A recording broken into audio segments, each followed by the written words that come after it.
দেখো সরাসরি স্ক্রিনে কিন্তু তোমরা অষ্টম শ্রেণীর থার্ড সেমিস্টার অর্থাৎ ফাইনাল পরীক্ষার বাংলার কোশ্চেন পেপার দেখতে পাচ্ছ। ফুল মার্কস আমাদের রয়েছে 70 আর সময় তোমাদের রয়েছে 2 ঘন্টা 30 মিনিট। একে থেকে যদি সঠিক উত্তরটি নিয়ে বাক্যটি পুনরায় লেখো, প্রশ্নের মান 1 করে 1 × 5 = 5। এখানে মোট 5টি প্রশ্ন দেওয়া রয়েছে।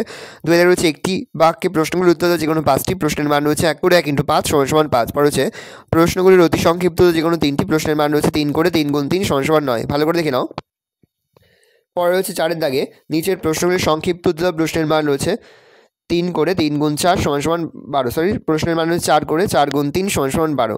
ভালো করে দেখে নাও, যে কোনো 3টি প্রশ্ন উত্তর করতে হবে।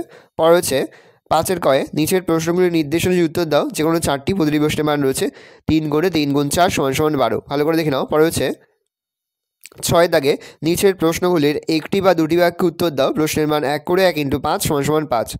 ভালো করে দেখে নাও প্রশ্নগুলো। পরে তোমাদের রয়েছে মোট তোমাদের 2টি প্রশ্ন, প্রশ্নের মান রয়েছে 5। 7 দাগে রয়েছে খাদ্য ভেজাল মিশ্রণের ফলে ক্ষতি ও প্রতিকার সম্বন্ধে অভিমত জানিয়ে দৈনিক সংবাদপত্রে কাজেরই চিঠি লেখো, প্রশ্নের মান 6। যে কোনো একটি বিষয়ে প্রবন্ধ রচনা করো, প্রশ্নের মান 10। খেলাধুলার প্রয়োজনীয়তা, নেতাজি সুভাষচন্দ্র বসু ছাত্র সমাজ আদর্শ কর্তব্য। ভালো করে তোমরা কোশ্চেন পেপারটা দেখে নাও। আশা করি ভিডিওটা ভালো লেগেছে। ভিডিওটা ভালো লাগলে ভিডিও লাইক করে থাকলে ভুলবেন না। আমার চ্যানেল নতুন হওয়া লাল কালার সাবস্ক্রাইব প্রেস করে পাশে বেল আইকন প্রেস করে যখন নতুন করে ভিডিও আপলোড করি সবার ফার্স্ট নোটিফিকেশন পেয়ে যাও। আর এই ভিডিওটি তোমার বন্ধু বান্ধবী আত্মীয় স্বজন সবার মধ্যে কিন্তু অনেক অনেক শেয়ার করে, যে এবছর অষ্টম শ্রেণীতে পড়ছে।